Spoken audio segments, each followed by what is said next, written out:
इतना अटूट होना चाहिए ठाकुर जी के प्रति कि मेरे संग जो हो रहा है, गिरते गिरते चलते चलते गिर गए, नाक में लग गई तो भी ठाकुर जी विश्वास रखो कुछ अच्छा ही होना है, इसलिए नाक टूटी है मेरी। इतना भरोसा रखो ठाकुर जी पे। करोड़ों का कोई मुनाफा होने वाला था, वर्षों से प्रतीक्षा कर रहे थे, तब जाकर के कुछ करोड़ों की संपत्ति आने वाली थी, पर किसी कारण से छूट गई। समझ जाना ठाकुर जी शायद हमारे घर को लंका नहीं बनाना चाह रहे थे, इसीलिए नहीं आई। जिससे बहुत प्रेम करते हैं उसके लिए माता जी से लड़ लिए, पिताजी से लड़ लिए, भाइयों से लड़ लिए, जन्म कुंडलियां दिखवा ली, फिर भी विवाह नहीं हो पाया। समझ जाना ठाकुर जी पहले ही चाह रहे थे या तो बढ़िया आवेगी भैया जीवन में, या तो बढ़िया आवेगो, या के काजे इतनो मत रोवे। हर चीज में ठाकुर जी की कृपा मानो, यह विश्वास अटूट चित्त में लाओ। तो भक्ति की प्रथम धारा विश्वास।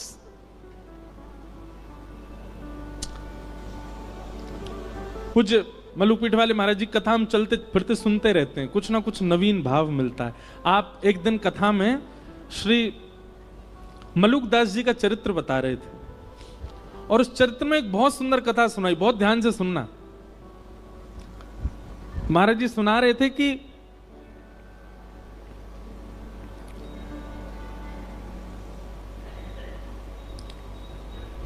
कोई प्रवचन कर रहा था, तो प्रवचन में अनेक लोग बैठे थे, उसी में श्री मलुकदास जी अपनी युवावस्था में जब घर आदि का त्याग नहीं किया था तो वहीं प्रवचन बैठ करके सुन रहे थे।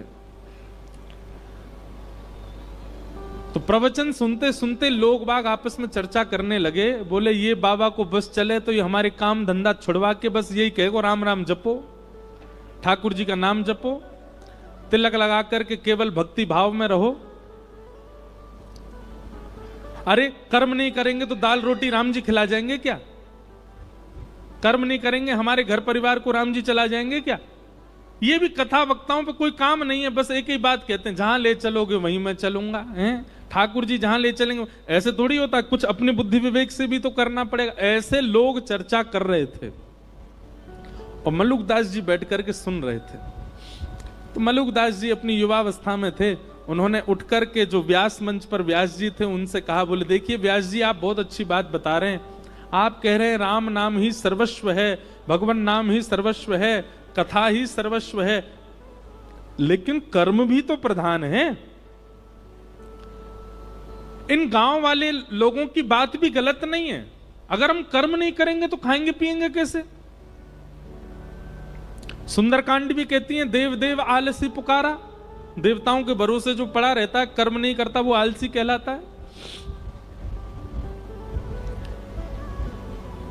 अगर हम कुछ ना करें केवल राम राम जपें तो राम जी हमारा घर थोड़ी चला देंगे, और घर चलाना बहुत दूर की बात, हमको रोटी राम जी थोड़ी खिला देंगे, वो तो हमको खुद ही खानी पड़ेगी, खुद ही मेहनत करनी पड़ेगी।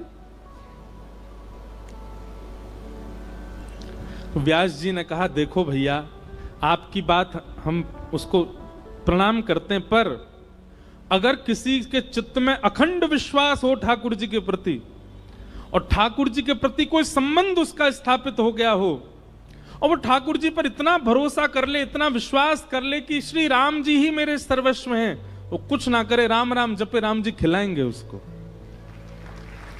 पहले बात तो सुन लो, ताली पहली बजा देते हो, पहले कथा तो पहले आगे बढ़ने दिया करो।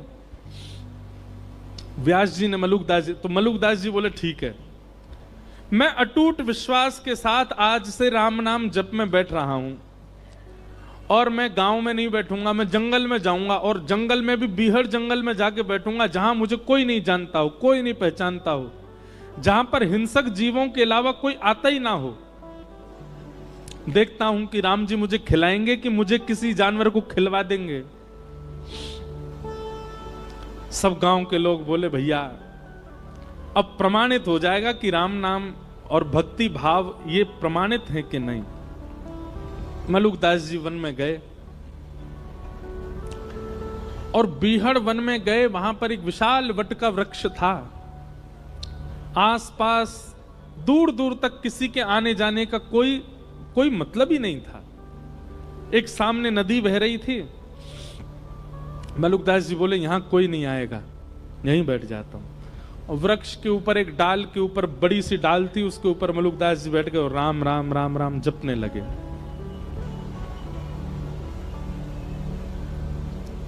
आप राम नाम का जप कर रहे थे, मन में अनंत विश्वास था राम जी के प्रति कि श्री राम जी सब भक्तों पर अनुग्रह करते हैं, मुझे भी श्री राम जी अनुग्रहित करेंगे। इस विश्वास के साथ राम नाम जपने लगे। आपका राम नाम जप चल रहा था, घंटों तक राम नाम जप चलता रहा। तभी कुछ यात्री घोड़ा पे बैठ करके वहां से निकलने लगे। आप लोगों ने विचार किया ये स्थान तो बहुत बढ़िया है, बढ़िया नदी भी बह रही है और यहां दूर दूर तक कोई है भी नहीं, यहीं स्नान करते हैं और फिर बढ़िया जो भोजन लेके आए यहीं पाएंगे प्रेम से। यात्री जन अपने घोड़े से उतर गए, नदी में स्नान आदि करके जैसे ही अपना भोजन आदि सब उन्होंने खोला, इतने में ही डाकू और डकैतों ने वहां आने लगे। उनके घोड़ों की नालों की आवाज आने लगी। तो जितने यात्री थे उन सब ने विचार किया, बोले भैया बड़े बड़े डाकू आ रहे हैं, ये सब हमको मार देंगे, सब हमारा सर्वनाश, जल्दी भागो यहां से। सारे यात्री अपना भोजन पानी वहीं छोड़ छाड़ करके भाग गए। डाकू आए, डाकुओं ने आकर के देखा कि महाराज सुंदर सुंदर रबड़ी, सुंदर मिष्ठान, सुंदर 56 भोग और रोटी आदि सब वहां खुली रखी है। डाकू के साथ जितने लोग थे सबने कहा, सरदार जी आज तो कुछ बनाना ही नहीं पड़ेगा, आज तो देखो ठाकुर जी ने बढ़िया व्यवस्था करी है, 56 भोग यहीं लगे लगाए मिल गए हम लोगों को। अब तो आज तो यहीं रोटी पाएंगे, यहीं लड्डू उड़ाएंगे, यहीं प्रेम से रबड़ी पाएंगे और इसी से ही आनंद होएगा आज तो। इतने में सब टूट पड़े भोजन पर, सब उठाने लगे रोटियां और सब्जियां सब डालने लगे, अपने हाथ में पकवान लेने लगे। जो सरदार मुखिया था डाकुओं का, वो थोड़ी देर इधर उधर देखने लगा, बोले रुको रुको रुको, अभी मत पाना। इस विहंगम जंगल, बिहड़ जंगल में नदी के तट पर इतने 56 भोग मिलना, पहली बात तो इसमें यह सत्य है कि भगवान ने कोई अनुग्रह करके हमारे लिए व्यवस्था करवा दी। लेकिन दूसरी बात एक और हो सकती है, क्या हमको कम से कम 5 राज्यों के राजा ढूंढ रहे हैं, कहीं ऐसा तो नहीं उन लोगों को हमारा यहां आना पता हो और ये सारे व्यंजनों में विष डाल करके उन्होंने यहां पर ये व्यंजन रख दिए हों, और कहीं हमने ये पाए और हम पाकर के विष के नशे में आ गए, मूर्छित हो गए, मृत्यु हो गई, तो वो 5 राज्यों के राजा जो हमको ढूंढ रहे हैं वो हमको ले जाएंगे यहां से, उनका तो काम हो जाएगा, कोई नहीं खाएगा, नीचे रखो इसको। संग वाले बोले महाराज बहुत दिन से रबड़ी नहीं पाई, देखो गुलाब जामुन नहीं पाई, खान देने बोले नहीं नहीं नहीं नहीं, हम ऐसे नहीं खा सकते। एक काम करो, अपनी टोली से बाहर का जो हो, जो हमारी टोली से बाहर का ऐसा कोई राह चलता मिल जाए उसको पकड़ लाओ, उसको पहले खिलाओ, उसको खिला करके देखेंगे अगर इसमें विष हुआ मर जाएगा, पता चल जाएगा, नहीं हुआ तो हम भी पालेंगे। सब ढूंढने लगे लेकिन दूर दूर तक तो जंगल कुछ मिले ही नहीं। तभी सरदार की नजर गई, पेड़ के ऊपर श्री मलुकदास जी बैठे थे, राम राम राम राम राम राम जप रहे थे। तुरंत उसने, अरे देखो ये बैठा अब ऊपर भगत, इसी नहीं विष मिला करके सारा भोजन नीचे, पकड़ के लाओ उसको नीचे। ऊपर चढ़ गए, मलुकदास जी को पकड़ के नीचे ले आए। मलुकदास जी बोले भैया क्या कर रहे हो? बोले हाथ पांव बांधो इसके, और हाथ पांव बांध करके इसको सारा भोजन खिलाओ। मलुकदास जी मनी मन विचार कर रहे थे, मैंने तो कहा था राम जी खिलाने आएंगे, पर ये तो डाकू खिलाने आया। मलुकदास जी ने मुंह बंद कर लिया, मैं नहीं खाऊंगा, मैं नहीं। तभी सरदार उतरा अपने घोड़े पे से और मलुकदास जी का मुंह इतनी जोर से पकड़ा, बोले खाएगा कैसे नहीं, ठूस ठूस के खिलाओ इसको। और सबरे लड्डू ले, गुलाब जामुन ले, रबड़ी ले, पकवान ले ले करके मलुकदास जी को खिलाए। मलुकदास जी के नेत्र सजल हो गए, बोले जय हो राघव जी, जय हो मेरे राम जी। मैंने आपसे क्या प्रार्थना की? मैंने कहा था कि नाथ राम राम जपने से यदि राम जी भोजन करा जाएंगे तो मैं मान जाऊंगा कि भजन में बल है। आप भोजन दूर, आप तो पकवान पवा रहे हो मुझको, और पकवान भी इतने विहंगम जंगल में कैसी योजना बना करके, क्या कृपा करके आप सब व्यवस्था मेरे लिए कर रहे हो नाथ। उस दिन श्री मलुकदास जी का निष्ठा हो गई, विश्वास हो गया नाम में, और उसी दिन बस निकल पड़े, श्री राम नाम के आश्रय पर ही निकल गए, और हमारे भारत भूमि को एक अद्भुत संत प्राप्त हुए, मलुकदास जी महाराज। और उन्होंने एक पद लिखा, बहुत पद हैं मलुकदास जी के, एक पद लिखा, भाई नाही बंधु नाही कुटुंब कबीलो नाही, ऐसो कोई मित्र नाही, जासो कछु लीजे, दीन बंधु दीनानाथ, मेरी सुध लीजे, दीन बंधु दीन। कहता मलुकदास छोड़ दे वीरानी आश, कहता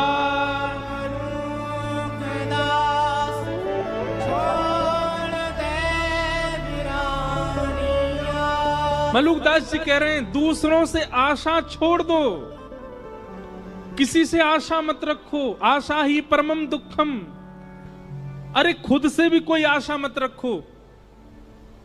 कहता मलुकदास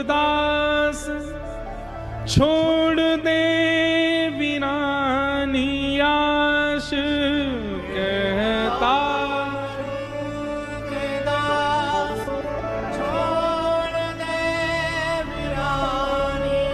तो फिर कहां जाएं किसी से आशा ना रखें तो?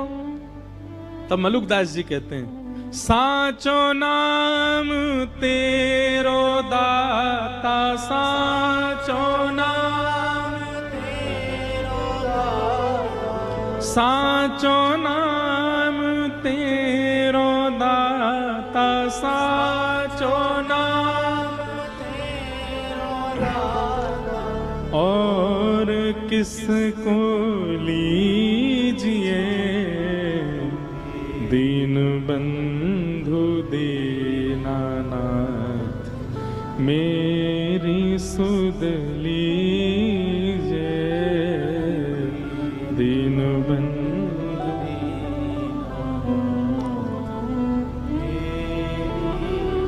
तो भैया तीन बातों की गांठ मान लीजिए। सबसे पहला विश्वास, ठाकुर जी के प्रति इतना अटूट भरोसा कर लो कि बस अब उतना विश्वास किसी पे है ही नहीं, बस ठाकुर जी सर्वस्व हैं। मेरे संग जो हो रहा है, मेरे परिवार के साथ जो हो रहा है, वो सब ठाकुर जी मेरी श्रेष्ठता के लिए कर रहे हैं। मेरे पैर में चोट लगी, मुझे घाटा हुआ, मेरा ये छूट गया, मुझे ये मिल गया, कोई भलाई होगी मेरी। आप विश्वास मानिएगा, जिस दिन आप इतना विश्वास भरोसा ठाकुर जी पर कर लेते हैं ना, तो गलत और अच्छा ठाकुर जी नहीं करते हमारे साथ। पर जब हम हर क्रिया को ठाकुर जी की प्रसाद समझने लग जाते हैं, तो ठाकुर जी की दृष्टि पड़ती है। देखो कुछ भी हो रहा है इसके साथ, लेकिन ये फिर भी यही मानता है कि मेरी कृपा है। तब ठाकुर जी अनुग्रह करते हैं, दृष्टि भर के देख लेते हैं और सब मंगल होने लग जाता है।